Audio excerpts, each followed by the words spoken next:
हरे कृष्ण माता जी दंडवत प्रणाम। हरे कृष्ण गुरु जी दंडवत प्रणाम। सकल गुरु जी दंडवत प्रणाम। सभी भक्तों को मेरे दंडवत।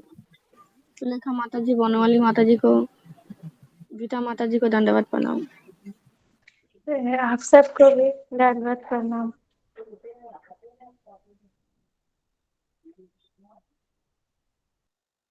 हरे कृष्णा सभी भक्तों को दंडवत प्रणाम।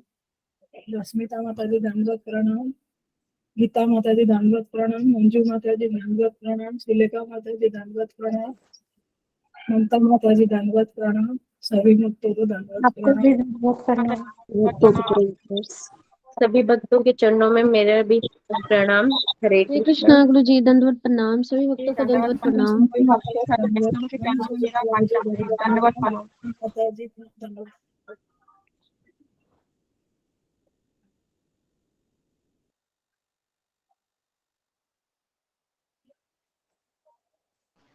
हरे कृष्णा सभी भक्तों को दंडवत प्रणाम।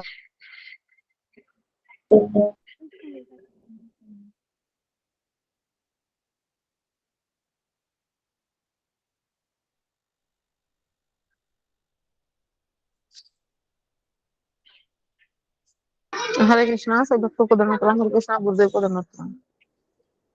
दंडवत प्रणाम मीना हरे कृष्णा।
कृष्णा सभी भक्तों को मेरा दंडवत प्रणाम।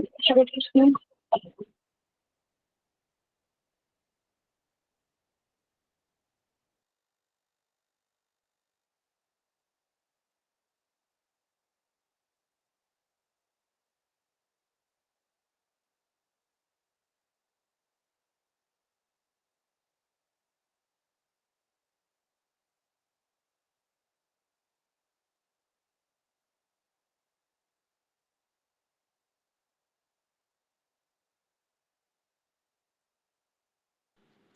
हरे कृष्ण सभी भक्तों को मेरा दंडवत प्रणाम। हरे कृष्ण सुलेखा माता जी, शिवानी माता जी दंडवत प्रणाम। हरे कृष्ण सुमन माता जी, जसप्रीता माता जी दंडवत प्रणाम। हरे कृष्ण ऋतुपर्णा माता जी दंडवत प्रणाम। हरे कृष्ण शिवानी माता जी। हरे कृष्ण ममता माता जी दंडवत हरे प्रणाम। कृष्ण माता जी दंडवत प्रणाम। कृष्णा सभी भक्तों को दंडवत प्रणाम।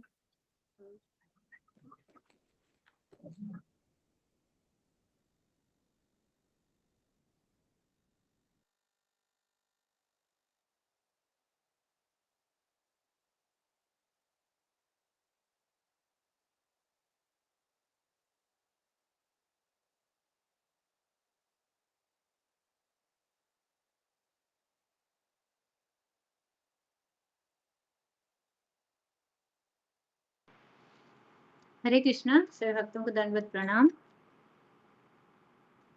हरे कृष्ण गुरु जी को दंडवत प्रणाम। हरे कृष्ण मंजरी माता जी दंडवत प्रणाम। हरे कृष्ण प्रतिमा माता जी दंडवत प्रणाम। ऋतुपर्णा हरे माता जी कृष्ण सभी भक्तों को दंडवत प्रणाम। प्रतिमा माता जी दंडवत प्रणाम। ऋतुपर्णा माता जी दंडवत प्रणाम। ममता माता जी, शिवानी माता जी, सुश्री माता जी दंडवत प्रणाम।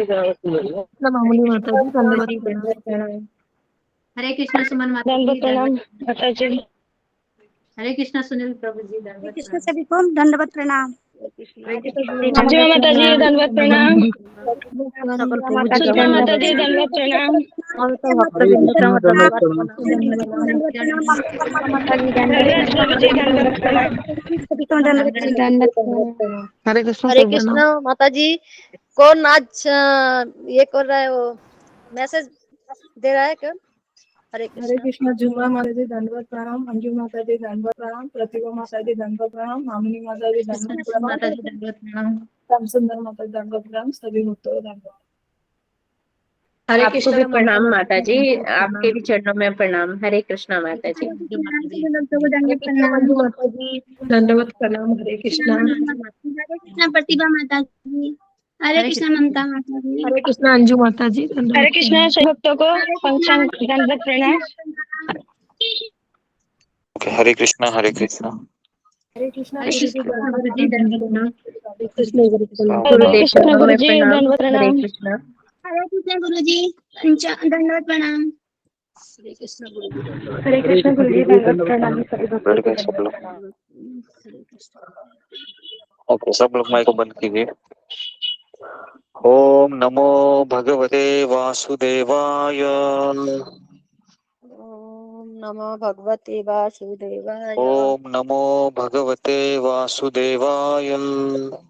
ओम नमो भगवते वासुदेवाय। ओम नमो भगवते वासुदेवाय। ओम नमो भगवते वासुदेवाय। नारायणं नमस्कृत्यं। ब्रेकफास्ट किया है ना, आवाज निकल। हाँ, नारायणं नमस्कृत्यं नारायण नरं नमस्तुभ्यं चैव नरोत्तमं नरचैव नरोत्तमं देवीं सरस्वती व्यासं देवी सरस्वती वैष्णव ततो जयामुदीरये। अतो जयामुदीरये। अष्टप्रायेषु भद्रेषु अष्टपुरेषु भद्रेषु नित्यं भागवत सेवया नित्यं भागवत सेवया भगवतीरुत्तमश्लोके भागवत उत्तम श्लोके भक्तिर्भवति नैष्टिकी।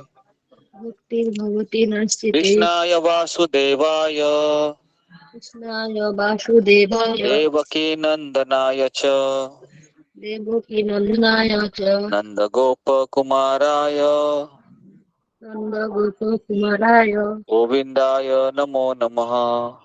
गोविन्दाय नमः नमः। ॐ ज्ञानतिमिरान्धस्य ॐ अज्ञानतिमिरान्धस्य ज्ञानाञ्जनशलाकया ज्ञानाञ्जनशलाकया दुरुन्मीलितं येन सुरविदितं येन तस्मै श्रीगुरुवे नमः।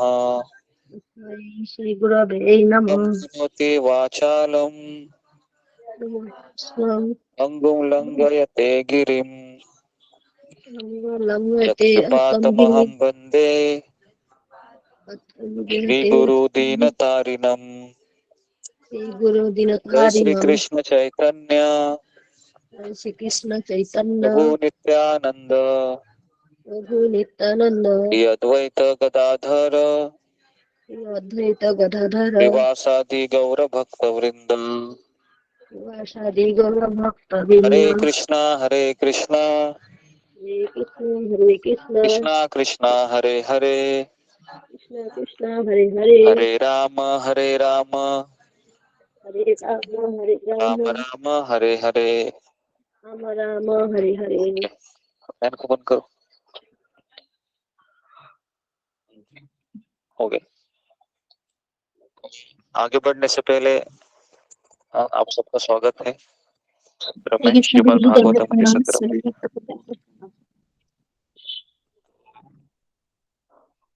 भक्ति सिद्धांत सरस्वती ठाकुर है जो श्रील प्रभुपाद जी के गुरुदेव है। एक समय की बात है, वो 1932-33 के समय की। उस समय उन्होंने वृंदावन की यात्रा में वो अपने सारे शिष्यों को लेकर गए थे गुरु जी गुरु और यात्रा का वंदना। आखिरी दिन था और भक्ति सिद्धांत सरस्वती ठाकुर ने के सामने सारे शिष्य बैठे थे और भक्ति सिद्धांत ठाकुर ने कहा कि आज यात्रा का आखिरी दिन है, जितने भक्त हैं वृंदावन में दर्शन स्थली जाना चाहते हैं वो सब लोग चले जाइए मैं यहाँ पर कथा कर रहा हूँ, जितने भक्तों को यहाँ पर बैठना है वो यहाँ पर बैठ जाइए। क्या कहा उन्होंने? पहला कहा कि जितने लोग हैं वह दर्शन करने के लिए जाना चाहता है ना, गोवर्धन है, कालिया घाट है, नंदगांव है, बरसाना है ना, आप सभी लोग जा सकते हैं। और दूसरा उन्होंने कहा कि मैं यहाँ पर अभी भगवान के लीला स्थली के ऊपर प्रवचन करने वाला हूँ, क्योंकि यात्रा का आखिरी दिन है ना, कोई ऑप्शन नहीं है, तो उसके लिए उन्होंने खुली छूट दी। आप बिलीव नहीं करोगे, 90% उनके शिष्य कहाँ चले गए? बस में बैठकर दर्शन स्थली के लिए चले गए, और केवल 10% लोग ही बैठ गए। और कुछ समय पश्चात उनके गुरु ने कहा, भक्ति सिद्धांत ठाकुर ने, कि जितने भी भक्त गए हैं दर्शन के लिए, तो उन्होंने कहा कि वो लोग अपने आंखों की मालिश करने के लिए गए। क्या कहा उन्होंने? आंखों की क्योंकि मालिश करने जब मैंने पहली बार कथा सुनी तो मुझे इसका आश्चर्य लगा कि भगवान की दर्शन स्थली में जाना ये आंखों की मालिश करने जैसा कैसे हो सकता है? बराबर है, आपको भी यही प्रश्न पड़ा होगा, है ना, क्योंकि भगवान की लीला स्थली देखना चाहिए। तो भक्ति सिद्धांत ठाकुर ने कहा कि वहां पर अगर आप जाओगे ना तो आपको कुछ समझ में नहीं आएगा, आप बस उसको देख कर ना यहाँ पर वापस लौट आओगे। लेकिन जब आप सुनोगे अपने दोनों कानों से उस लीला स्थली के रहस्य के बारे में, इतिहास के बारे में, तो आप हमेशा उसको याद रखोगे। तो इसलिए हमारी परंपरा ही ऐसी है कि हमें देखने से भी ज्यादा हम सुनने को ज्यादा महत्व देते हैं, है ना। तो इसलिए अगर अभी चले भी जाएंगे ना, तो ना हमको पता है नीलकंठ महादेव के बारे में, है ना, थोड़ी बहुत जानकारी तो होगी, लेकिन जब हम भक्तों के संगति में जब हम सुनते हैं उस महात्मा के बारे में, तो हम बड़े भाव से उसका दर्शन करते हैं, है ना। और पता ही नहीं है तो एक जिज्ञासा होती है कि चलो भाई ऋषिकेश हरिद्वार में हम आए हैं, थोड़ा सा कुछ तो देख लेना भी चाहिए, बिना देखे ऐसे जाएंगे तो कैसे चलेगा। हाँ, तो ये एक विचार भी मन में सताता है। तो हम जाएंगे तो जरूर है, हाँ, लेकिन ये महादेव जी को नीलकंठ क्यों पड़ा नाम, क्या उसके पीछे रहस्य है, ये थोड़ा सा हम चर्चा करके, है ना, फिर हम जाते हैं। तो हम सबको पता है भागवतम के 8वें स्कंद का 7वां अध्याय है, जिस अध्याय का शीर्षक है शिवजी के द्वारा विषपान से ब्रह्मांड की रक्षा। शिवजी ने क्या किया था? विष पिया था, और किसकी रक्षा की थी? ब्रह्मांड की रक्षा की थी, है ना। इस संसार में दूसरों के लिए जहर पीना ये कोई साधारण कार्य नहीं है, बराबर है।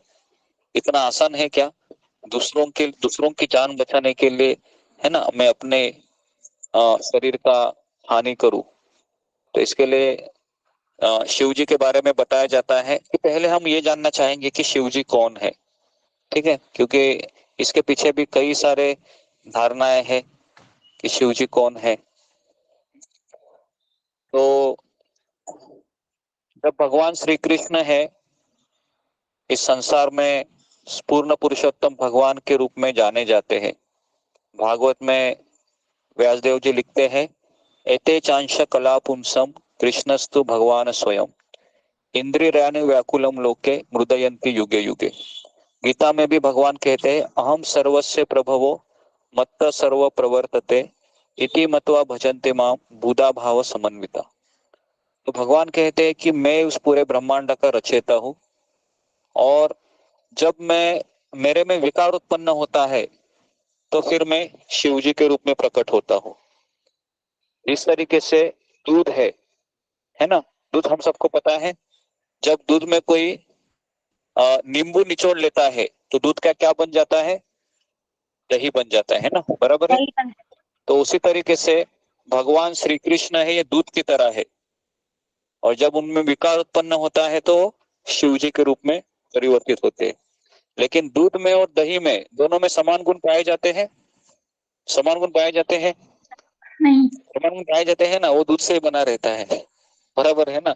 लेकिन दोनों का प्रयोग है वो अलग अलग है, बराबर है।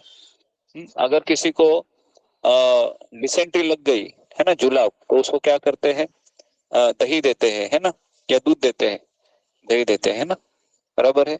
और दूध पीने से क्या होता है, और वो ज्यादा होती है ना। तो इस तरीके से शिव जी ये तमोगुणी अवतार माने जाते हैं। तमोगुणी अवतार मतलब वह भूत और पिशाच के साथ रहते हैं शिव जी। देखा है आपने, शिव जी हमेशा जेंटलमैन लोगों के साथ नहीं रहते हैं। शिव जी हमेशा भूत पिशाच ऐसे लोगों के साथ रहते हैं। तो कई लोग कहते हैं कि शिव जी इतने बड़े भगवान के भक्त होने के बावजूद भी ऐसे लोगों के साथ क्यों रहते हैं, है ना। इसका उत्तर किसी को पता है क्यों रहते हैं?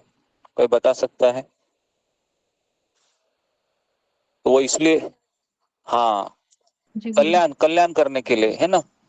भूत तो पिशाचों का जो कल्याण वैष्णव करने। होता है उसमें बहुत करुणा होती है। करुणा मतलब उनको जब वो देखते हैं किसी संसार में जो बड़े भक्त रहते, शुद्ध भक्त प्रभुपाद जैसे, जब वह किसी ऐसे व्यक्ति को देखते हैं जो बहुत दुखी है इस संसार से, कष्ट को भुगत रहा है, तो ऐसे व्यक्ति को देखकर उनके हृदय में करुणा आती है। और इसलिए वह क्या करता है, जो उनके पास है और वो जानते हैं कि इसको क्या देने से ये खुश हो जाएगा। इस संसार के लोग अगर किसी को दुखी देखते हैं तो वो क्या देते हैं, पैसा देते हैं, है ना, या फिर जॉब लगवाते हैं, या फिर अगर वो कुंवारा रहेगा तो उसकी शादी करवाते हैं, है ना।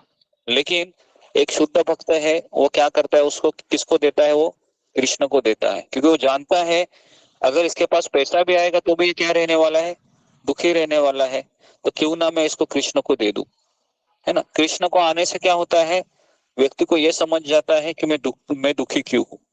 ओके, इस तरीके से ये शिव जी है, ये भगवान के तमोगुण के अवतार है।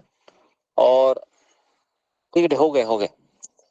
भूत और पिशाच ये हमेशा ऐसे रहते हैं कि इनको भगवान के बारे में कोई दिलचस्पी नहीं होती है। तो इसके लिए शिव जी सोचते हैं कि अगर मुझे इनको हरिनाम देना है तो मुझे क्या करना पड़ेगा, इनके जैसे रहना पड़ेगा। तो वो क्या करते हैं, अपने पूरे शरीर को भस्म लगाते हैं, और मुंड माला होती है ना खोपड़ी की, वो माला भी पहनते हो, है ना। तो उससे क्या होता है, ऐसा लगता है कि हमारे जैसा ही है, भूत पिशाचों को लगता है। तो फिर वो क्या करते हैं, ऐसा कहा जाता है कि शाम को शिव जी सारे नंदी है, भूत पिशाच है, उनके साथ हरिनाम संकीर्तन करने के लिए कैलाश लोक में निकलते हैं। और जो लोग शाम को सोते हैं खास करके, है ना, तो भगवान शिव जी क्या करते हैं, उनको छोड़ते हैं, वो लोग उस आत्मा में प्रवेश करते हैं शरीर में। इसके लिए शाम को सोना नहीं चाहिए, है ना। तो कभी कभी से आ जाते हैं तो शाम को झपकी लग सकती है, क्योंकि संध्या के समय ही ये ज्यादा से ज्यादा, क्योंकि ये भूत पिशाच रहते हैं ना, इनकी तृष्णाएं रहती है, भूख लगती है। तो ये इनका सूक्ष्म शरीर होता है, तो ये खा पी नहीं सकते। तो इसलिए वो किसी ऐसे शरीर में प्रवेश करते हैं जो तमोगुनी है, जो कभी भी उठता है, कभी भी सोता है, कभी भी खाता है। ऐसे लोग भी रहते हैं ना दुनिया में। तो फिर शिव जो भूत पिशाच रहते हैं वो उससे प्रवेश करते हैं, है ना। और आपने देखा भी होगा कई लोगों को कि किस तरह से आत्मा प्रवेश करती है, तो अजीब अजीब व्यवहार करते हैं ना। तो इस तरीके से ये होता है। ये शिव जी है, ये इतने महान है कि सारे वैष्णवों में शिव जी को परम वैष्णव कहा जाता है। वैष्णवानाम यथा शंभु। और हम जिस क्षेत्र में है हरिद्वार ऋषिकेश, यहाँ पर शिव जी को ज्यादा मान्यता दी जाती है। लेकिन पार्वती मैया जब शिव जी को पूछती है कि हे प्राणनाथ, मैं देखती हूँ कि आप हमेशा आंखें बंद करके किसी का ध्यान करते हो, मैं तो समझती थी कि आप ही भगवान हो। तो फिर शिव जी कहते हैं कि देवी, मैं भगवान नहीं हूँ, मैं, तुमको पता है मैं आंखें बंद करके किसका ध्यान करता हूँ। तो पार्वती कहते हैं कि किसका ध्यान करते हो स्वामी। तो शिव जी कहते हैं कि मैं दशरथ पुत्र राम का ध्यान करता हूँ, है ना। तो इस तरीके से शिव जी के, और शिव जी के फॉलोअर हम देखते हैं संसार में कि वो क्या करते हैं, नशा भी करते हैं। कभी कभी देखा है आपने, हुक्का ऐसा करते हैं। जब महाशिवरात्रि है तो वो भांग रहती है, देखा है आपने, उसको ऐसे कूटते भी है और डालते हैं, उससे नशा आ जाती है। तो हम जब उनको पूछते हैं कि आप इस तरह से नशीली पदार्थ क्यों खाते हैं, तो वो कहते हैं कि हमारे जो स्वामी है शिव जी, वो भी ऐसे ही है। फिर हम उनको सवाल करते हैं कि शिव जी ने जहर भी पिया था, है ना, पिया था कि नहीं? हाँ, तो हम कहेंगे वो आप पियेंगे क्या? बोलते वो नहीं पियेंगे, वो नहीं पियेंगे, हाँ ये पियेंगे क्योंकि इससे अच्छा लगता है। ये समझ में आ रहा है? तो इस तरीके से आ, ये शिव जी के और जितने भी देवी देवताओं के फॉलोअर है, शिव जी का फॉलोअर था सबसे बड़ा, वो था रावण। पता है रावण ने किसकी पूजा की थी? शिव जी की पूजा की। और शिव जी का और एक भक्त था भस्मासुर, आपको पता है ना, उसने तो शिव जी के ऊपर ही हाथ रखने के लिए वो, है ना, अपने ही स्वामी को मारने के लिए वो दौड़ रहा था। तो ये इस तरह से शिव जी के भक्त रहते हैं, है ना अलग ही रहते हैं। हाँ, लेकिन ये भी कहा जाता है कि कुछ जन्म है शिव जी उन उनके भक्तों से उनकी पूजा करवाते हैं, और फिर एक समय में वही शिव जी है अपने भक्तों को भगवान विष्णु की भक्ति में प्रमोट करते हैं। समझ में आ रहा है? हमारे इस्कॉन में भी ऐसे कई लोग हैं जो पहले शिव जी की पूजा करते थे, लेकिन वो कहते हैं कि हमें शिव जी ने ही यहाँ पर लाया है कृष्ण के पास। बहुत सारे भक्त हैं, जैसे हमारे गुरुदेव है परम पूज्य राधानाथ स्वामी महाराज, वो पहले शिव जी की भक्ति करते थे पशुपतिनाथ में, बहुत सारी उनकी जटाएं भी थी। लेकिन जैसे ही वो अपने गुरु से मिले प्रभुपाद जी से, तुरंत उन्होंने वैष्णव धर्म का स्वीकार किया। हाँ? इसलिए जो शिव जी के भक्त होते हैं, कुछ समय के पश्चात शिव जी उनके ऊपर कृपा करते हैं। तो एक बार शिव जी का एक भक्त था, उसने शिव जी से प्रार्थना किया और कहा कि और मुझे आपकी कृपा चाहिए। तो बहुत सारा भक्ति करने के बाद शिव जी उनके सामने प्रकट होते हैं और उनको कहते हैं कि क्या चाहिए वत्स, बोलो। तो वो कहते हैं कि मुझे पारस मणि चाहिए। क्या चाहिए? पारस मणि। पारस मणि जानते हो आप सब लोग, जो पारस मणि को लोहे का स्पर्श करने के बाद सोना बन जाता है ना, बराबर है। आज अगर किसी के पारस मणि है तो पढ़ाई भी करेगा क्या? वो नहीं करेगा, है ना। जॉब करेगा? नहीं करेगा। वो क्या करेगा? लोहा को देखते देखते घूमेगा पूरी दुनिया में, कहाँ लोहा है, कहाँ लोहा है ना, मैं टच करूँ सोना बन जाएगा, है ना, और पता नहीं क्या क्या करेगा आगे वो।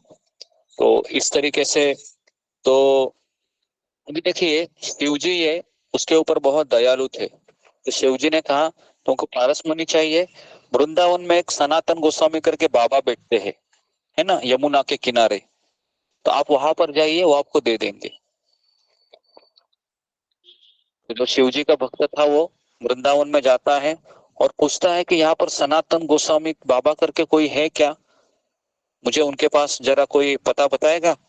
तो सारे ब्रजवासी जानते थे कि सनातन गोस्वामी बहुत बड़े संत थे। तो ये शिव जी के भक्त सनातन गोस्वामी के पास गए और कहा कि बाबा मुझे शिव जी ने आपके पास भेजा है, और इसलिए भेजा है क्योंकि मुझे पारस मणि की तलाश है, और उन्होंने मुझे अभी अभी कहा है कि आपके पास वो पारस मणि है। सनातन गोस्वामी तभी क्या कर रहे थे, अपना जपमाला में से आग डाल के हरे कृष्ण कर रहे थे, महामंत्र का जप कर रहे थे। तो उन्होंने कहा कि वहां पर वो जो कूड़ादानी है ना, वो कूड़ादानी के अंदर पारस मणि रखा है, वो कचरा निकालो और ले लो करके। समझ में आ रहा है? तो शिव जी का भक्त क्या करता है, वो पूरा कूड़ादानी है वो पलटी करता है और ऐसा खोजता है तो उसको पारस मणि दिखता है। हाँ, बहुत खुश होता है वो पारस मणि मिलने के बाद, और फिर कहता है सनातन गोस्वामी जी बाबा बहुत बहुत धन्यवाद आपका, है ना, भगवान की कृपा आपके ऊपर रहे, आपने मुझे पारस मणि दिया। हाँ अभी मैं जाता हूँ, टाटा बाय बाय, हरे कृष्ण। इस तरीके से चलने के लिए निकल पड़े। अभी वो थोड़ा बुद्धिमान भी था। हुआ क्या, जैसे आधे रास्ते पर आया उसका ट्यूब चमक गया। उसको लगा कि ये पारस मणि है, ये सनातन गोस्वामी ने कचरे के डिब्बे में क्यों रखा है। इसका अर्थ क्या है कि पारस मणि से भी कोई बहुमूल्य चीज इसके पास रहेगी। तो क्या हुआ, मुझे मेरे पास घाटे का सौदा हो गया है। है ना, कुछ तो और अच्छा रहेगा, है ना। तो भौतिकतावादी का दिमाग है ना उस चीज में ज्यादा चलता है, बराबर है ना। कोई चीज मांगने के लिए जाते हैं और पता चलता है कि इससे भी डबल पैसा है इसके पास, है ना, तो वापस वो यू टर्न ले लेता है। तो इसने भी यू टर्न ले लिया और सनातन गोस्वामी के पास गए और कहा कि बाबा, आपने मेरे साथ घाटे का सौदा किया, है ना, आपने तो पारस मणि कचरे के डिब्बे में रखा था, इसका मतलब है आपके पास इससे भी बहुमूल्य चीज रहेगी, बताइए। कहा कि मेरी एक शर्त है, मैं बताऊंगा। तो उस भक्त ने कहा कि क्या शर्त है। तो सनातन गोस्वामी ने कहा, तुम्हारे हाथ में जो पारस मणि है ना, उसको यमुना में फेंकना पड़ेगा। अभी वो सोचने लगा, है ना, लेकिन उसको भरोसा था, तो उसने क्या किया, पारस मुनि को 2 बार देखा और फिर उसने फेंक दिया। और फेंकने के बाद वो आ गया और सनातन गोस्वामी को कहा कि बाबा, मैंने पारस मुनि को फेंक दिया, अभी मुझे पारस मुनि से भी बहुमूल्य चीज आप प्रदान करें, मैं बहुत प्रतीक्षा कर रहा हूँ। तो फिर सनातन गोस्वामी ने क्या किया, उनको माला दे दी और कहा, ये हरे कृष्ण महामंत्र है 16 अक्षरी, हरे कृष्णा कृष्णा कृष्णा हरे हरे, हरे राम राम राम हरे हरे। ये 16 अक्षरी मंत्र है ना, ये पारस मणि से भी श्रेष्ठ है, इसका तुम जाप करो। अभी वो शिव जी के भक्त ने उनके साथ झगड़ा नहीं किया उस समय। हाँ, हम रहते तो झगड़ा करते थे, ये पारस मणि फेंक के माला दे रहा है क्या, हाँ, शेंडी लगा रहा है मुझे, ऐसा बोलते थे। लेकिन उन्होंने ऐसा बोला क्या, उन्होंने ऐसा नहीं बोला, क्योंकि उनको पता था ये आदमी ने पारस मणि कचरे के डिब्बे में रखा है, मतलब इसमें कुछ तो रहेगा, है ना। तो इस तरीके से फिर वह सनातन गोस्वामी से दीक्षा लेके वृंदावन में ही भजन कुटीर डाल के बैठ जाते हैं। तो ये भी एक शिव जी के भक्त थे, लेकिन ये शिव जी के भक्त कृष्ण के भक्त बने। कैसे बने कि शिव जी ने पहले क्या किया, कृष्ण के भक्त से मिलवाया, है ना, क्योंकि कृष्ण के पास कोई भी डायरेक्ट नहीं जा सकता, है ना, बीच में कोई तो एक व्यक्ति चाहिए ना। हमको क्या चाहिए, हमको मैं और कृष्ण, हम दोनों के बीच कोई नहीं चाहिए, है ना, क्योंकि उससे हमको बहुत आनंद आता है। मैं अपनी इच्छा से कृष्ण को खाना बनाऊंगी, मैं अपनी इच्छा से ज्वेलरी पहनाऊंगी या पहनाऊंगा, मैं अपनी इच्छा से कृष्ण को सजाऊंगा, तो क्या लगता है, मन हमारा शांत रहता है। लेकिन बीच में जब भक्त आता है, भक्त बोलता है, ये तुमने ब्लू कलर का ड्रेस क्यों पहना, पीला कलर का पहना, चलो चलो जल्दी चेंज करो, तो उसको गुस्सा आता है, तो ये क्या हो गया, इसको हटाओ जरा साइड में, कृष्ण, है ना। तो इसको कहते हैं कनिष्ठ अधिकारी। कनिष्ठ अधिकारी भक्तों को मैं और कृष्ण के बीच में कोई नहीं चाहिए। तो ऐसा व्यक्ति जब भक्त आता है तो उसको आदर नहीं देता है, वो अर्चा विग्रह की पूजा करता रहता है दिन भर, है ना। तो इसके लिए हमारे भारत में से कई लोग हैं जो लड्डू गोपाल की पूजा करते हैं, कृष्ण भगवान को लाते हैं वृंदावन से और फिर पूजा करते हैं। लेकिन ये भी सही है, इसके बाद क्या होता है, कृष्ण उसके जीवन में भक्तों को भेजते हैं, गुरु को भेजते हैं। फिर जब गुरु आता है ना, तो हमें फिर कृष्ण की भक्ति को थोड़ा सा साइड में रह के उनके अनुसार चलना चाहिए। लेकिन ये अधिकांश लोग नहीं कर पाते हैं, क्योंकि हमारा अहंकार बहुत स्ट्रांग रहता है ना। हमको किसी के आज्ञा का पालन करने का इच्छा नहीं होता है इस संसार में। देखिए, किसी को होता है क्या, हस्बैंड वाइफ भी 30 साल 40 साल रहते हैं, लेकिन हमेशा कंपटीशन चलता ही रहता है, बराबर के नहीं। कोई भी माघार नहीं लेता है, कोई भी रिश्ता ले लो, हस्बैंड वाइफ ही नहीं, पिता पुत्र ले लो या माँ का ले लो या मित्र मित्र का ले लो, हर कोई चाहता है कि मैं तुम्हारे ऊपर हावी हूँ, है ना। रोज कंपटीशन पता चलता रहता है, चलता रहता है, एग्री है करते हैं ना आप लोग, चलता रहता है ना। क्यों चलता रहता है, क्योंकि कोई झुकना नहीं चाहता इस संसार में, है ना। लेकिन भक्ति में क्या करना है, झुकना पड़ता है। एक बार मटके ने है ना, ढक्कन से कहा, नहीं, ढक्कन ने मटके से कहा कि तुम तो दुनिया को पानी पिलाता है ना, मैं तो तुम्हारे हमेशा पास रहता हूँ, आज तक तुमने मुझे पानी नहीं पिलाया।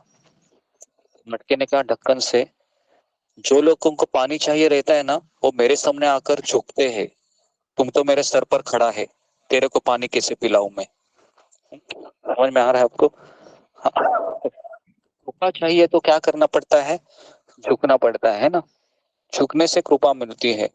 ओके, तो जी, तो इसलिए ये शिव जी है, हाँ, इन्होंने किस तरह से ब्रह्मांड की रक्षा की, थोड़ा सा हम सुखदेव गोस्वामी के मुख से सुनेंगे।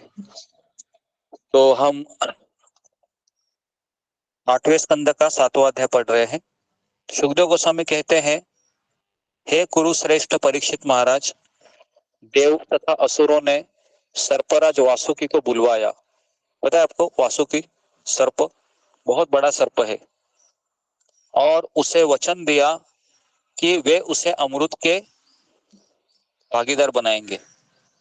समझ में आया क्या?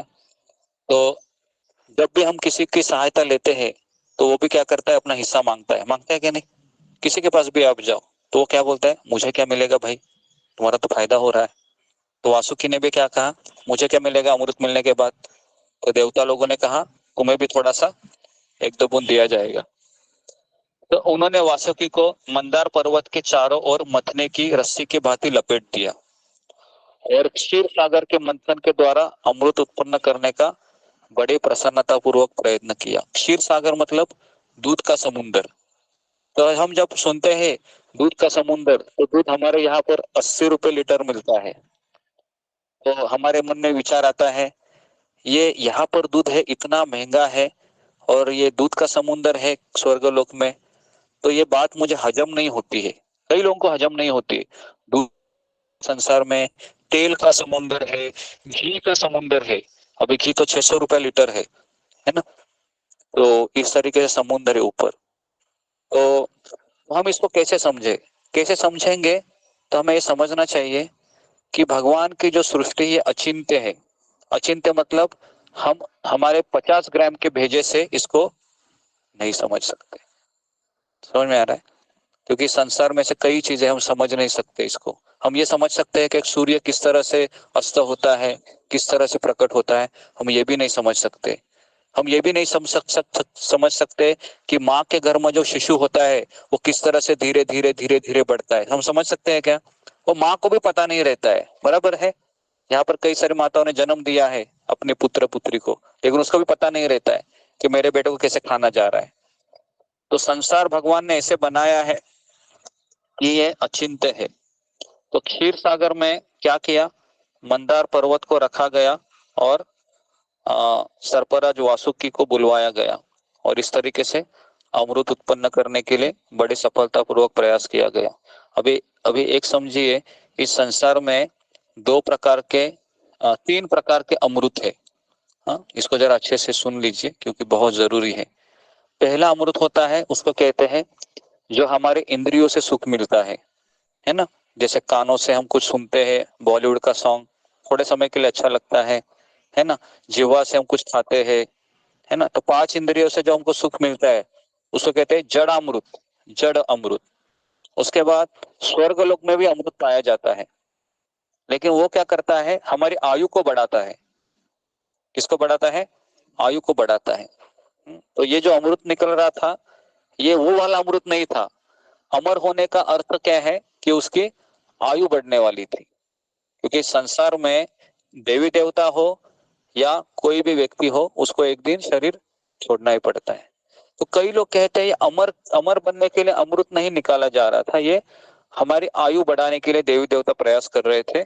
और तीसरा अमृत होता है, वो होता है भागवत का अमृत, जो भक्ति का अमृत। ये अमृत ऐसा रहता है, वो कभी खत्म नहीं होता है, और ये अमृत पीने से व्यक्ति वास्तव में अमर बन जाता है, क्योंकि वह वापस शरीर नहीं लेता है और भगवान के धाम में चला जाता है। तो प्रभुपाद जी की कृपा से हमारा परम सौभाग्य है कि हम घोर कलयुग में भी, है ना, ऋषिकेश के एक जगह पर हम ऐसे अमृत का पान कर रहे हैं, है कि नहीं? ये किसकी अनुकंपा है? प्रभुपाद जी की। हमारे कुछ है क्या? हम माँ के गर्भ से कुछ लेके आए थे ऐसा ज्ञान, या क्या हमारी माँ ने भागवत सुनी थी बैठकर किसी ऋषि मुनि से? ऐसा भी नहीं था। तो इसके लिए ये सारा श्रेय किसको जाता है? प्रभुपाद जी को जाता है ना? तो इस तरीके से दैत्यों के नेताओं ने कहा कि हम पूछ नहीं पकड़ेंगे, क्योंकि पूछ पकड़ना ये मूर्खता का काम है, अशुभ है। तो इसके लिए दैत्यों ने कहा कि हम किसको पकड़ेंगे? जो ऊपर आगे का हिस्सा होता है ना, मुख, हाँ, मुख को पकड़ेंगे। तो इस तरीके से इस स्थान पर वे अपना हिस्सा पकड़ना चाहते थे, अगला हिस्सा। तो भगवान तथा देवताओं ने पकड़ रखा था क्योंकि यह भाग शुभ था, महिमा युक्त था। इस प्रकार असुरों ने इस दलील के साथ कि वे सभी वैदिक ज्ञान में अत्यधिक बड़े चढ़े थे, अपने जन्म तथा कार्यकलापों के लिए विख्यात है, उन्होंने आपत्ति उठाई कि वे सर्प के अगले हिस्से को पकड़ना चाहते हैं। इस प्रकार असुरगण देवताओं की इच्छा का विरोध करते हुए मौन रहे और भगवान असुरों के मनोभावों को ताड़ गए, अतएव वे मुस्कुराने लगे। और उन्होंने क्या किया फिर? कहा कि ठीक है, आप सांप का पूंछ पकड़ो लो, देवता लोगों को कहा। तो सारे देवता उनके साथ हो लिए। देखिए देवता और असुरों में क्या फर्क होता है।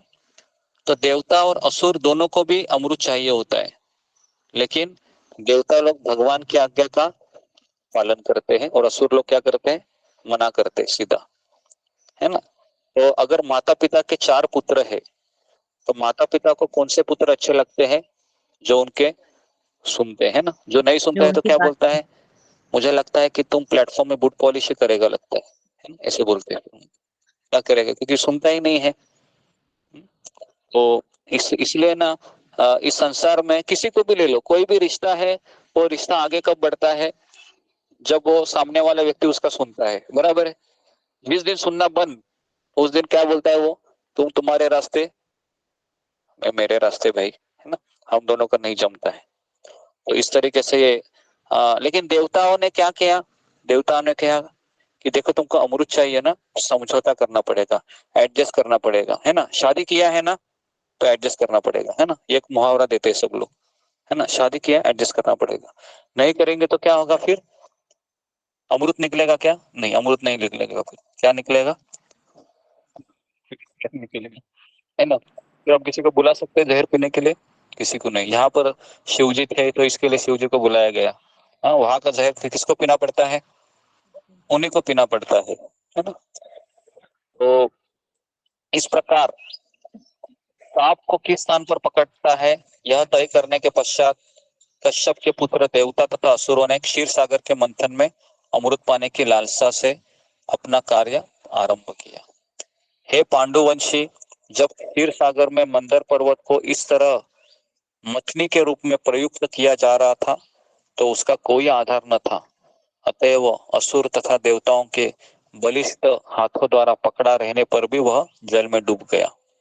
तो आप सबको पता है कि जब क्षीर सागर में वह घूम रहा था, है ना, तो क्या हो रहा था? वो पर्वत वह नीचे डूबने लगा। क्यों डूबने लगा? कोई सपोर्ट नहीं था उसको, है ना। तो अभी क्या करे? तो फिर उन्होंने क्या किया? भगवान को पुकारा, क्योंकि पर्वत दैवी शक्ति से डूबा था, अतएव देवता तथा असुरगण निराश थे, उनके चेहरे वापस कुमला गए प्रतीत होते थे।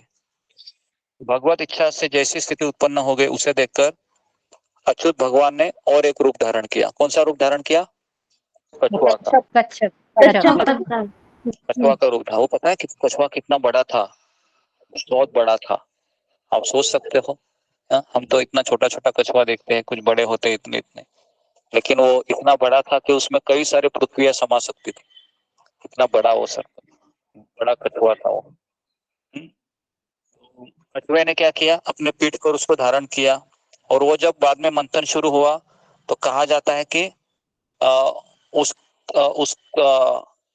कूर्म रूप था वो। तो कूर्म रूप को खुजली, पता है ना, खुजली आने के बाद कैसे लगता है? तो खुजाने का उनका अनुभव हो रहा था। किसको? कछुए को। तो इस तरीके से वापस देवता और असुर मंदर पर्वत उठा लिए और फिर एक विशाल द्वीप की भांति 8 लाख मील तक फैला हुआ था वो पर्वत। कितना? 8 लाख मील। एक मील मतलब कितना किलोमीटर होता है? 1.5 किलोमीटर होता है। तो 8 मील मतलब कम से कम कितना हो गया फिर? 12-13 लाख किलोमीटर, है ना। हम बंबई से यहाँ पर आ रहे थे ऋषिकेश, तो 1200 किलोमीटर दिखा रहा था। कितना? 1200। तो आप सोच सकते हो कितना बड़ा ये पर्वत होगा। हम इमेजिन भी नहीं कर सकते इतना बड़ा पर्वत था। तो तत्पश्चात भगवान विष्णु ने क्या किया कि अभी आप सभी लोग हैं वह इस मंदार पर्वत से इसको खींचिए। तो वहां पर फिर 3 गुण भी चाहिए होते हैं ना। तो असुर थे वो रजोगुण में थे, देवता लोग सत्वगुण में थे, और वासुकी था वो तमोगुण में था। तो इस प्रकार मंदार पर्वत की चोटी पर भगवान ने अपने हजारों भुजाओं सहित प्रकट किया। तब अन्य विशाल पर्वत की तरह लग रहे थे और एक हाथ से मंदार पर्वत को पकड़े रखे। और फिर ब्रह्मा, शिवजी, इंद्र तथा अन्य देवताओं ने उच्च लोकों में भगवान की स्तुति की और उन पर फूलों की वर्षा की। अभी देवता तथा असुर अमृत के लिए मानो मतवाले होकर कार्य कर रहे थे, क्योंकि भगवान ने उन्हें प्रोत्साहित कर रखा था। वे पर्वत के ऊपर और नीचे सभी जगह से वे देवता, असुर, वासुकी तथा पर्वत में भी प्रविष्ट हो गए। देवता तथा असुरों के बल से क्षीर सागर इतनी शक्ति के साथ वितोड़ित हो रहा था कि जल के सारे मगरमच्छ अत्यधिक विचलित हो उठे। तो भी समुद्र का मंथन इस तरह से चलता रहा। वासुकी के हजारों नेत्र तथा मुख थे। कितने थे? हजारों नेत्र, हजारों मुख। उसके मुख से क्या आने लगा? धुआं आने लगा, अग्नि की लपटें निकल रही थी, जिससे असुरगण पीड़ित हो गए थे। क्योंकि असुरों को पूछ चाहिए थी क्या? नहीं। तो इसके लिए फिर उनको उनकी कीमत देनी पड़ी। लेकिन भगवान की कृपा से समुद्र के ऊपर बादल प्रकट हो गए और वर्षा होने लगी। इस तरह से देवता लोगों को राहत मिली समुद्र के लहरों से। उसके बाद फिर क्षीर सागर से अमृत निकल ही नहीं रहा था, तो भगवान अजित ने समुद्र को मथना प्रारंभ किया। अजित कौन थे? भगवान का और एक रूप था। कहां पर था वो? सबसे ऊपर। देखा है आपने? ऊपर भी एक भगवान रहते, नीचे भी है। हाँ, सब जगह पर भगवान को अवतार लेना पड़ा, क्योंकि इस संसार में कोई भी चीज प्राप्त करना है तो भगवान के सिवा वो असंभव है। कई लोग कहते हैं कि मैं जॉब करता हूँ, मुझे मेरी तनख्वाह मिलती है, राशन भी मैं भरता हूँ, लाइट का बिल भी भरता हूँ, मेरे बेटों का इंजीनियरिंग का फी भी भरता हूँ, पत्नी के लिए गहने भी मैं सब बनवाता हूँ। तुम्हारा कृष्ण कहाँ है बीच में? यहाँ पर बताओ मुझे। कृष्ण की भक्ति तुम बोलते हो करो, भगवान की इच्छा सब होता है। तो हम उनको क्या कहते हैं? हम उनको कहते हैं कि गीता में भगवान कहते हैं कि शक्ति का स्रोत कौन है? भगवान कहते हैं कि मैं हूं, है ना। इस संसार में बुद्धि कहाँ से आती है? कृष्ण से। कहाँ से आती है? भगवान कहते हैं कि मुझसे आती है। अगर आप कितना भी पढ़ाई करके जाए और अगर एग्जामिनेशन हॉल में बैठे तो ऐसा बहुत बार होता है कुछ याद ही नहीं आता है, और कभी कभी ऐसा भी होता है कि बिना कुछ पढ़े करके भी सब याद आने लगता है। ऐसा क्यों होता है? भगवान कहते हैं कि मेरे से ही ज्ञान, स्मरण, विस्मरण आता है। और नहीं तो आपने देखा है जिसको लकवा मारा होता है ना, तो उसको कितनी इच्छा होती है उसकी, मैं जरा हाथ पैर हिलाओ, लेकिन वो हिला सकता है क्या? नहीं हिला सकता है। जिसको डायबिटीज होती है उसको बहुत स्वीट खाने की इच्छा होती है, लेकिन भगवान ने क्या किया? उसको लॉक कर दिया, अभी कट करके। तो खा सकता है स्वीट? नहीं खा सकता, है ना। कितना भी पैसा हो, खा सकता है वो स्वीट? नहीं खा सकता। तो इसके लिए भगवान की इच्छा से सब कुछ होता है। लेकिन जो असुर प्रवृत्ति के होते हैं वो कहते हैं कि मैं ही मेरे जीवन का शिल्पकार हूँ। सुना आपने? कुछ लोग रहते हैं कि मैं ही मेरे जीवन का शिल्पकार हूँ, मैंने ही मेरा जीवन बनाया है। और कई लोग हैं वो बूढ़े होने के बाद कहते हैं कि मेरी माँ और पिता जवानी में ही, मैं बचपन में मर गई, मैंने अपनी शिक्षा का भार उठाया और फिर मैंने सरकारी नौकरी की और मैं रिटायर हूँ, मैं अपने बलबूते सारा काम किया। ऐसे भी कई लोग कहते हैं, लेकिन वो अज्ञानी है, उनको पता नहीं होता है कि हमारे कर्म भी रहते हैं, और दूसरा है कि भगवान श्री कृष्ण भी हमारे कर्मों के अधिनेता है, उन्हीं के कृपा से सब होता है। उसके बाद फिर, हे राजा, जैसे मंथन हो रहा था, अचानक सर्वप्रथम हलाहल नामक घातक विष उत्पन्न हुआ समुद्र मंथन से।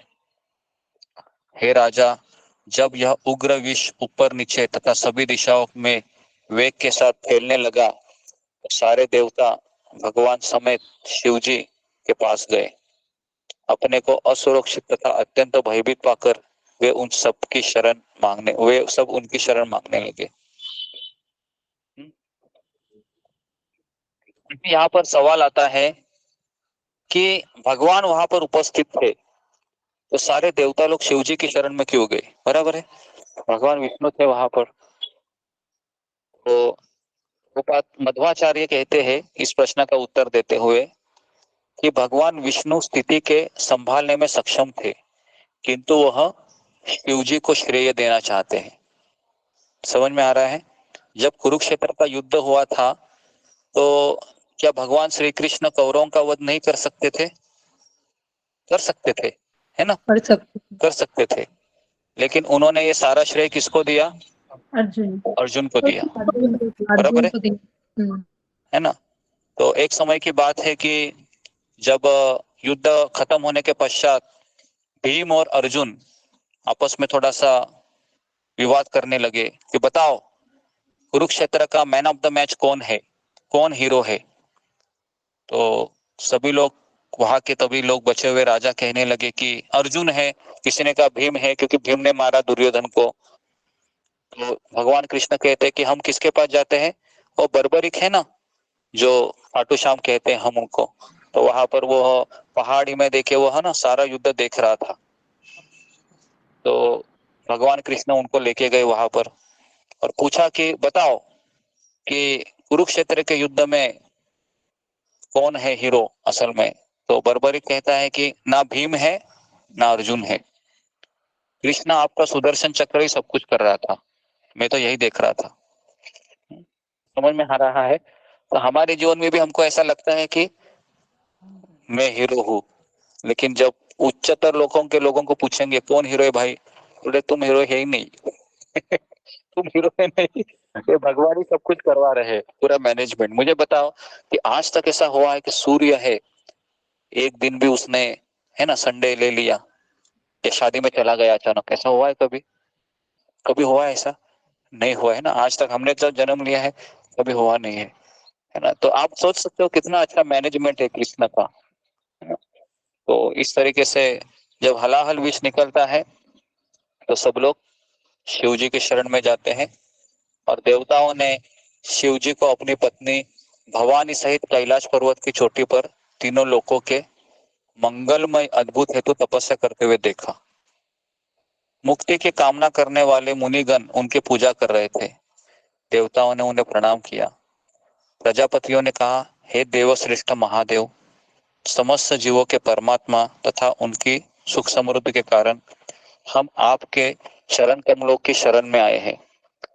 ये हलाहल विष है, इनसे हमारी रक्षा करें और तीनों लोगों को बचाइए। तो हे प्रभु, आप सारे विश्व के बंधन तथा मोक्ष के कारण हैं। हम आपकी शरण में आए हैं, अतएव हम आपकी पूजा करते हैं। तो इस तरीके से शिव जी की स्तुति करते हैं। जब भी किसी के पास मांगने के लिए जाते हैं ना, तो पहले हमें अपना डिमांड नहीं करना चाहिए। इसमें भी हम बहुत बार फेल हो जाते हैं, बराबर है? पहले हमें उसकी स्तुति करनी चाहिए कि आप है ना दाता है, आपने बहुत कुछ चीजें की है, तो उसको भी बहुत अच्छा लगता है, बराबर है ना? फिर हम मांग सकते हैं तो मुझे भी थोड़ा सा आपके इतना हार्ट राशि में से कुछ दे दो ना, बहुत जरूरत है। हाँ हाँ, फिर वो ले जाओ ऐसा बोलते हैं ना। हम क्या करते हैं, जाने के बाद बोलते हैं जरा पैसा दे दो ना, बोलते हैं कौन है तुम भाई, क्यों आया? तो भगवान के सामने भी हम जब खड़े होते हैं ना, तो पहले क्या करना चाहिए? भगवान की स्तुति करनी चाहिए और उसके बाद क्या करना चाहिए? फिर अपनी अयोग्यता बतानी चाहिए कि मैं कितना अधम हूँ, मैं पतित हूँ, है ना, मेरे पास कुछ नहीं है कृष्ण। फिर अपनी डिमांड बोलनी चाहिए। हाँ, तो इसको कहते हैं प्रार्थना कैसी करनी चाहिए। पहले भगवान के पास जाने के बाद क्या करना चाहिए? हे कृष्ण करुणा सिंधु दीन बंधु जगतपते गोपेश गोपिका कांत राधा कांता नमोस्तुते। और फिर बोलना चाहिए, हाँ, मेरा जीवन है वो बहुत पापों से भरा हुआ है, जीवन भर मैंने पाप ही किए हैं, लेकिन कैसे तो आपके भक्त की संगति में हूँ मैं, थोड़ा थोड़ा मेरा भक्ति हो रहा है, लेकिन ये अचानक ही समस्या आई है, हे कृष्ण आप मेरी समस्या को दूर कीजिए। तो इस तरह से प्रार्थना होनी चाहिए। तो यहाँ पर भी देवी देवता पहले शिव जी की प्रार्थना करते हैं और फिर शिव जी के सामने प्रस्ताव रखते हैं कि आप हमें ये रक्षण दीजिए, क्योंकि ये हलाहल विष है वो तीनों लोगों को खा रहा है। तो उसके बाद फिर शिव जी ने क्या किया, शिव जी ने उस हलाहल विष को क्या किया, पी लिया, है ना। पीने से क्या हुआ, लेकिन ऐसा कहा जाता है कि शिव जी के 5 मुख थे। तभी आपने देखा है 5 मुख वाले शिव जी को? कल हम गए थे उधर तो हमने देखा था एक मूर्ति। इधर गए थे हम गंगा के परमार्थ में, उधर थे एक शिव जी के ऐसे 5 सर वाले शिव जी थे, 5 सर वाले शिव जी थे उधर। तो उसका भी कोई महात्म्य रहेगा कि 5 सर वाले शिव जी है। तो इस तरीके से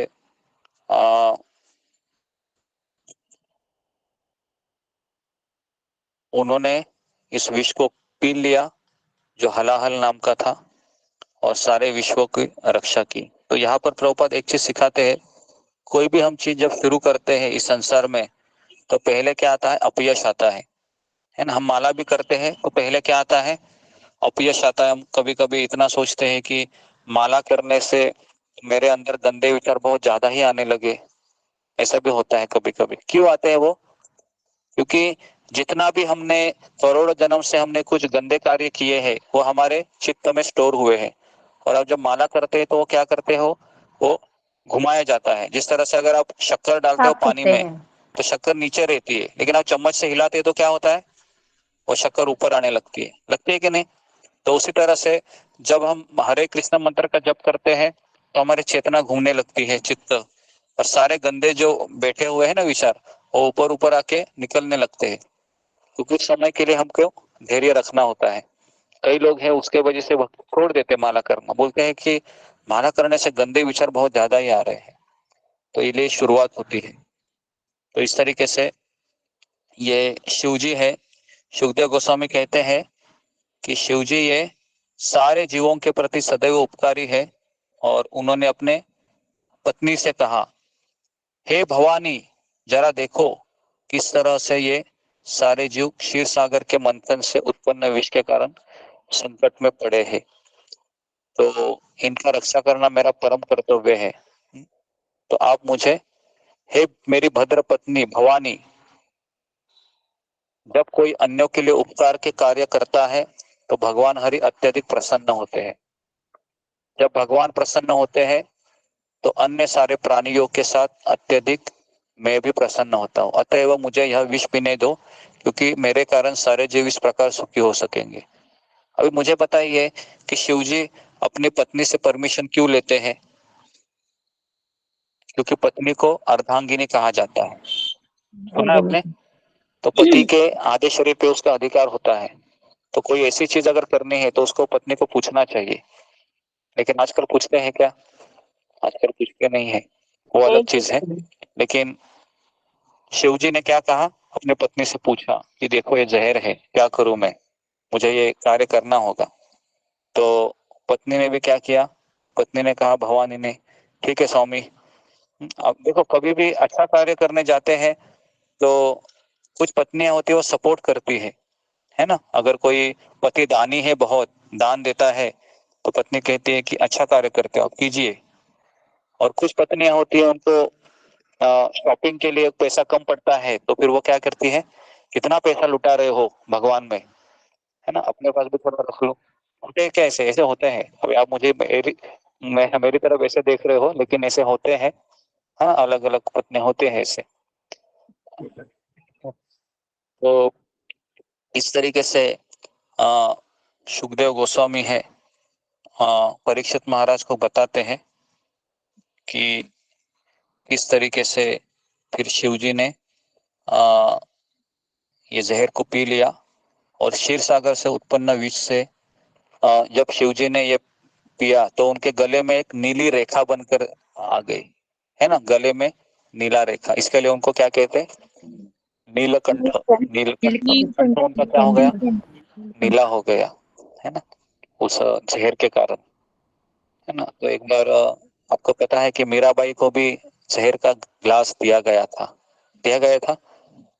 मीराबाई ने क्या किया था, अपना शरीर उन्होंने भगवान को सौंप दिया था। तो उसने कहा कि मेरा शरीर, मेरी आत्मा सब आपका है, हे गिरधारी। तो उन्होंने कहा कि वो ऐसा ग्लास ले लिया और पी लिया गड़गड़ गड़गड़ करके। और जैसे ही पी लिया तो उसने अपने गिरधारी को देखा तो उसका मूर्ति कैसा हो गया, नीला हो गया। तो नीला होने के बाद उसको गुस्सा आ गया मीराबाई को और कहा कि जब तुम कालिया से युद्ध कर रहे थे तो कालिया का जहर तुमको नीला नहीं बना पाया, और इतना सा जहर पिया तो तुम नीला बन गया है। ऐसा कौन बोलने लगी? मीराबाई बोलने लगी, क्योंकि कालिया तो उससे भी जहरीला था, पता है ना। कालिया भी डस कर रहा था कृष्ण को।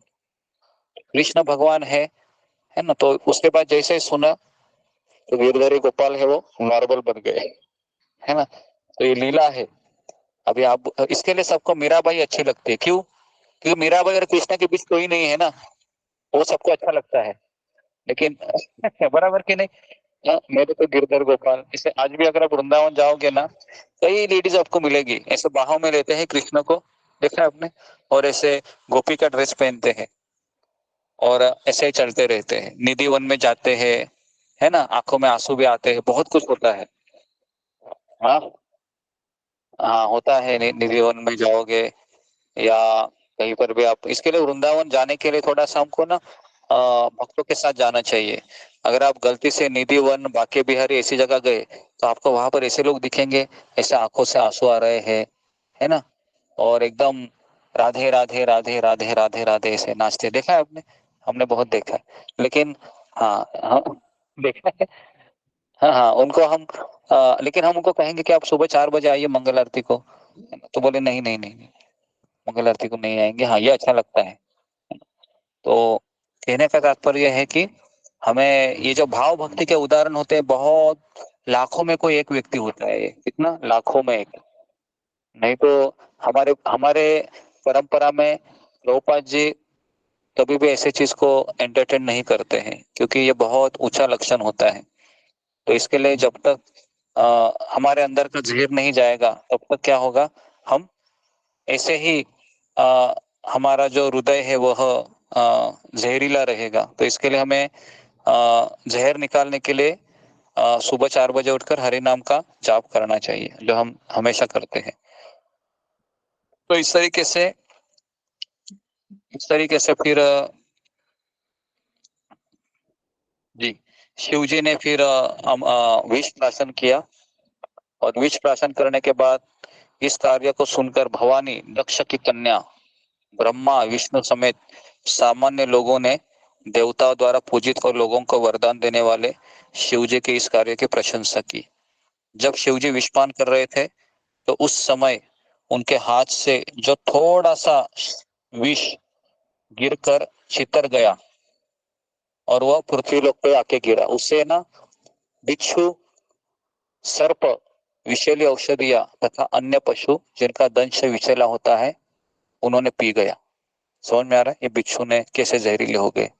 बिच्छू है, सर्प है ना। तो इसके लिए मच्छर, सियार, कुत्ते तथा अन्य काटने वाले पशु या विभिन्न प्रकार के दंशुक जिनका दंश विषैला होता है, समुद्र मंथन से प्राप्त विष को पी गए, क्योंकि वह शिव जी की हथेली से नीचे गिर गया, है ना। तो इसी तरह से जब अमृत है ना, जब निकला था, तब देवता लोग जब अमृत का प्राशन कर रहे थे तो वही अमृत 4 जगह पर जाके गिरा, है ना, कुछ बूंदे। हरिद्वार, उसके बाद इलाहाबाद, फिर नासिक, और चौथा है उज्जैन। 4 जगह पर जाके गिरा, है ना। तो इसके लिए जब कुंभ मेला लगता है तो कई लोग जाते हैं उस अमृत के, लेकिन कोई भक्त नहीं जाता है। क्यों नहीं जाता है? जाना चाहिए ना। कई लोग हैं वो सोचते हैं जाना चाहिए ना, क्यों नहीं जाता है भक्त अमृत के इसमें स्नान करने के लिए? क्यों नहीं जाना चाहिए? अभी अभी तो मैंने स्टोरी बताई थी ना वो पारस मुनि की, हरि नाम का क्योंकि उन्होंने हरि नाम क्योंकि करते वो ही तो अमृत है, वो स्वर्ग का अमृत है, और हम अभी पढ़ रहे वो गोलोक वृंदावन का अमृत है।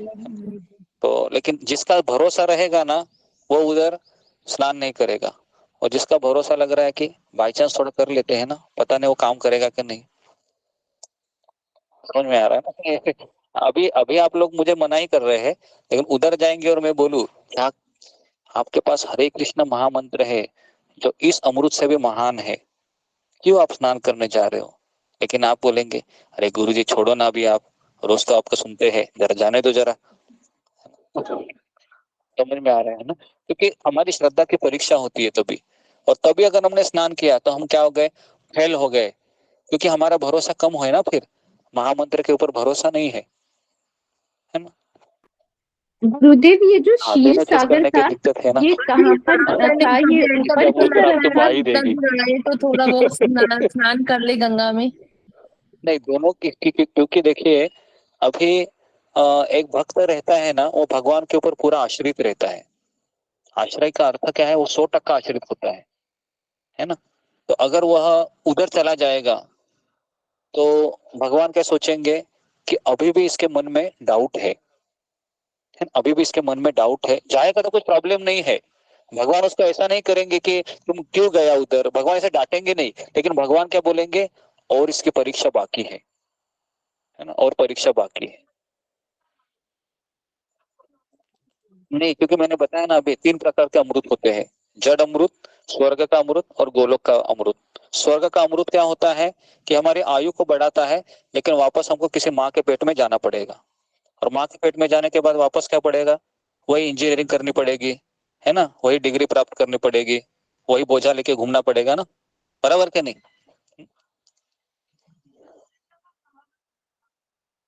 हाँ,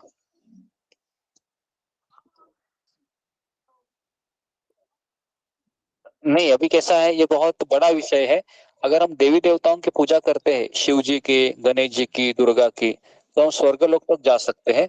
और स्वर्गलोक में हमारी आयु बहुत बड़ी होती है। जैसे स्वर्गलोक में है, देवता लोग 10,000 साल जीते हैं। कितने? 10,000, 20,000। लेकिन उनके लिए भी हमारे 100 साल कैसे होते हैं, उनके लिए भी वैसे ही होते हैं। हमारे यहाँ से पृथ्वीलोक से स्वर्गलोक का आयु ज्यादा होता है। तो जब उनके पाप पुण्य कर्म खत्म हो जाते हैं, है ना? जिस तरह से तुम मान लो होटल चले गए, तुम्हारे जेब में 5,000 रुपए है, जैसे 5,000 खत्म हो गए, तुम्हारा होटल होटल वाला तुमको रखेगा क्या? बोलेगा चले जाओ भाई, अभी पैसा कहाँ है तुम्हारे पास? तो वैसे ही स्वर्ग में जाने के बाद पुण्य कर्म जब जितना है उतना आपका एग्जॉस्ट हो गया, फिर वापस आपको नीचे आना पड़ता है। कुछ फायदा हो गया फिर? क्या पाया हमने? कुछ नहीं, वापस माँ के पेट में जाना पड़ेगा, वापस ABCDEFG बाबा ब्लैक शिप, है ना, वो सब सुनना पड़ेगा, और वापस वही चीज होगी फिर, है ना? शादी भी करना पड़ेगा, है ना? और शादी करके फिर बच्चों का पालन, है ना? फिर घर खुले लो, 1 BHK फ्लैट, EMI भरते रहो, फिर बूढ़ा हो जाता है व्यक्ति, है ना? तो ये अगला जन्म में चलता ही रहेगा। तो बुद्धिमान व्यक्ति की क्या सोचता है? छोड़ो ना इस अमृत को, भगवान का नाम लेके जाते हैं ना भगवान के धाम में, वापस जन्म ही नहीं मिलेगा। तो बुद्धिमान व्यक्ति ये सोचता है। और कम बुद्धिमान व्यक्ति क्या सोचता है? थोड़ा सा स्वर्ग में भी जाके आ जाते हैं ना, क्या क्या जाता है, थोड़ा मजा भी मस्ती भी करेंगे, है ना? इस तरीके से होता है। ओके, तो अभी 10 बजे है, सुषमा माता जी भी वेट कर रही है। हाँ, हरे कृष्ण गुरुजी। गुरुजी एक सवाल पूछ सकते हैं? हाँ हाँ, उनसे तो अच्छा ही है। प्रभुपाद कहते हैं कि एटलीस्ट हमको कपट करने से अच्छा है कि किसी प्रामाणिक रूप से किसी शिव जी की भक्ति में लग जाओ, वो अच्छा है। क्योंकि कपट का भक्ति में कोई स्थान ही नहीं है ना? जिस तरह से प्रभुपाद कहते हैं कि वृंदावन में से कई सहजिया है जो चाय पीते हैं और गोपी गोपी गोपी का ड्रेस पहनते हैं, और राधे राधे राधे राधे के आंखों से पानी आता है उनके, है ना? प्रभुपाद कहते हैं ये एक बांझ औरत की तरह है जिनके घर में भी बच्चा नहीं है, लेकिन फिर भी चिल्लाते रहते आ करके। समझ में आ रहा है क्या? जैसे जिसको बच्चा होता रहता है ना, वो चिल्लाती है ना जब उसको बच्चा निकलता है।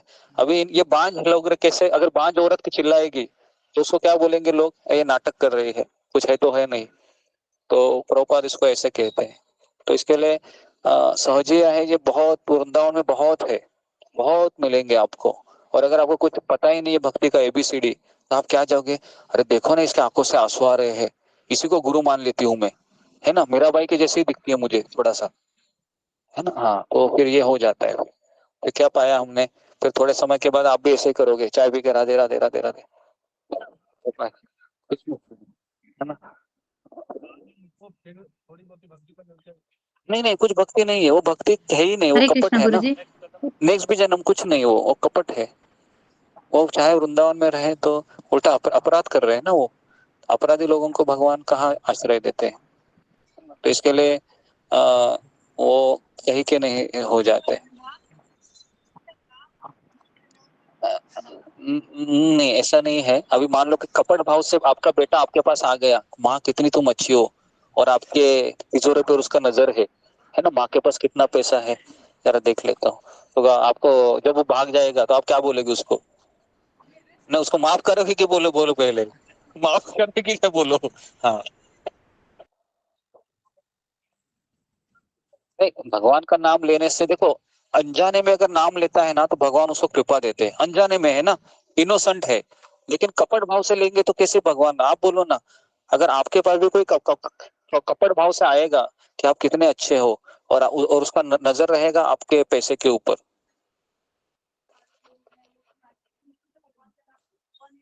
हाँ, तो इसके लिए वो नहीं जाएंगे ना। तो 99% लोग हैं ये सब यहाँ पर पाखंडी की तरह ही भक्ति करते हैं सब।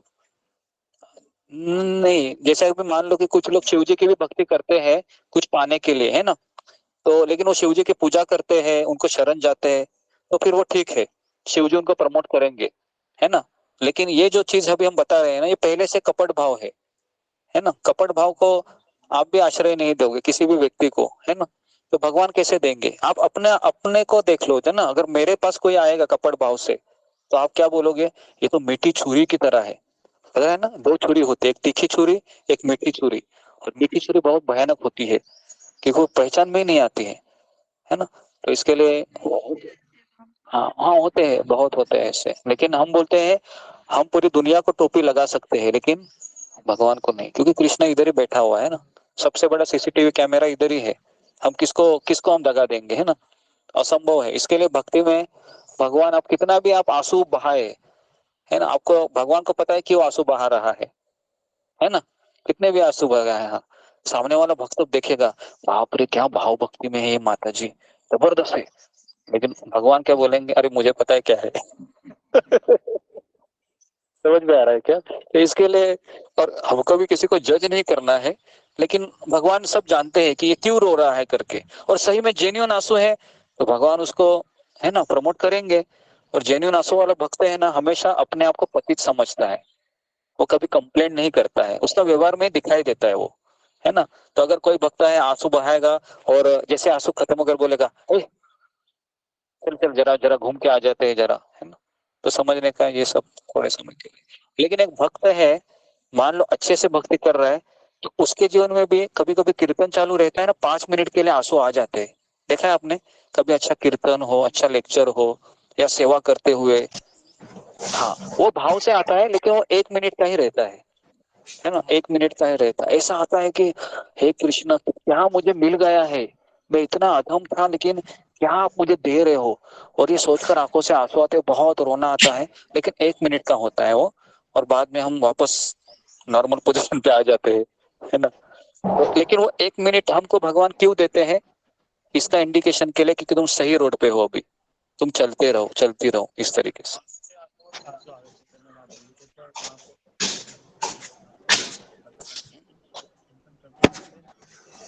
हाँ हाँ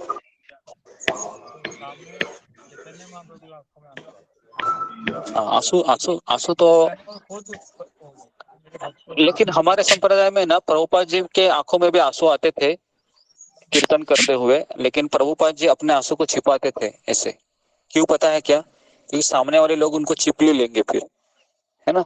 सामने वाले लोग भी फिर आंसू निकालते रहेंगे, तो इसके लिए प्रभुपाद जी ने उसको मना ही किया। प्रभुपाद जी बोले कि ये सब चीजें हम नहीं करेंगे, क्योंकि प्रभुपाद को पता था कि अगर मैंने ये सब शुरू किया तो फिर सभी लोग फिर कीर्तन करते करते आंखों की ऐसे धाराएं बहेंगी, है ना, और क्या क्या हो जाएगा पता नहीं फिर।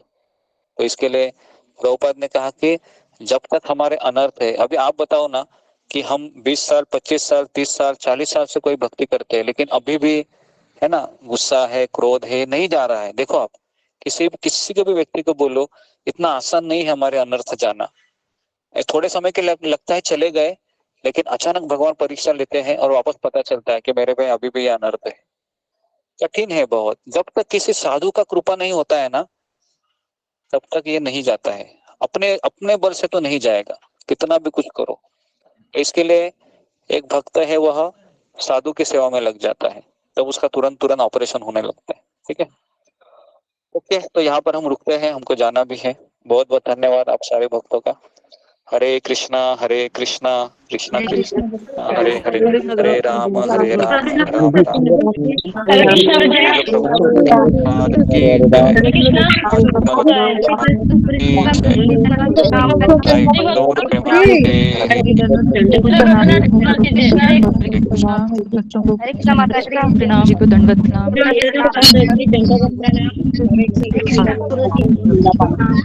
हरे कृष्णा गीता माता जी।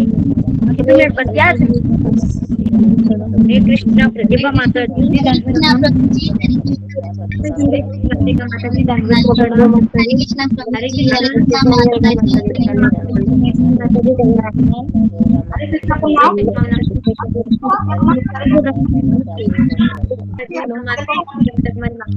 प्रणाम। हरे कृष्णा नीमा जोशी माता जी। हरे